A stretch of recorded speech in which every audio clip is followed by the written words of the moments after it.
watching Bet Republic TV with me, James Eastham, and Mr. Steve Claridge. And next up, we've got the game between Stoke City and Sunderland. Now, if you're feeling harsh, Steve, you could say that this probably wouldn't be the game you'd pick to watch for entertainment value this weekend, because not many goals on show. But having said that, both teams look like they might have improved this year on last year. Sunderland, you've said you think will avoid the relegation battle. Yeah, no, I think. And Stoke as well look pretty solid, don't they? Just what we said when we previewed the season. You know, didn't see Stoke being in the having any real problems. I didn't see them in the relegation picture simply because they'll be what they do will be good enough to keep them where they are. And is it safe for punters to look at Stoke and say, well, Stoke are playing at home this weekend, I know exactly what I'm going to get? Yeah, of course. We won't see a variation on what we saw last year. No, you'd know. I mean, Tony Pulis is 4-4-2. They'll put the ball in the box, ask questions. Unless you've got the answers, you'll get beat. So that's the way they'll play. You've got to stand up, be strong against them. You know, and then they're not the worst footballing side either. You know, they're probably giving it too much stick for that, aren't they? Styles of play will only take you so far. You still have to have players who can implement it. You still got to have players who can play. You know, play when the ball's on the ground. So no, they don't get. Sometimes they don't get the credit. And that probably would miff me as a player.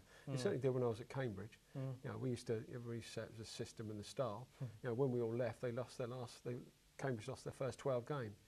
So the system plays a small part, but the players have also got to be able to implement that system. And I think Sunderland, just the players they've bought this year, I like Catamol, I like Bent. You know, I think these are players that are used to playing well week in, week out, not 1 in every 5, which they had last year. Yeah, Bent certainly. Jones looks, and Jones looks like he's up for it this year, doesn't he?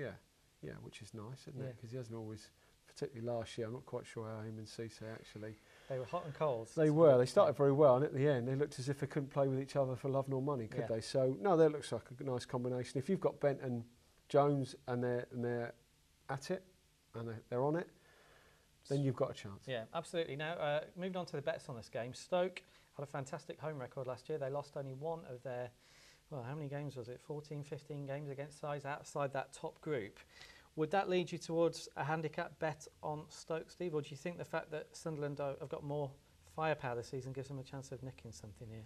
I mean, it's going to be pretty even. If you'd said to me Stoke were playing Sunderland last year, I said have your money, have your mortgage on Stoke, because you knew that Sunderland were going to roll over. You just couldn't see it. They couldn't raise their game even if they wanted to. I just think it's a little bit more quality. The people like Lee Cuttermole does not let you walk through them. That, you know, he will make sure that whatever happens, you know, Stoke are going to know they're going to be in for a proper game. And that's sort of like that sort of approach to a game. It breeds itself amongst other players. You know, if he's setting that sort of standard, other players have got to come to that. And Steve Bruce, as I say, there's 1 or 2 people that have gone in that club that I think just knows a little bit about.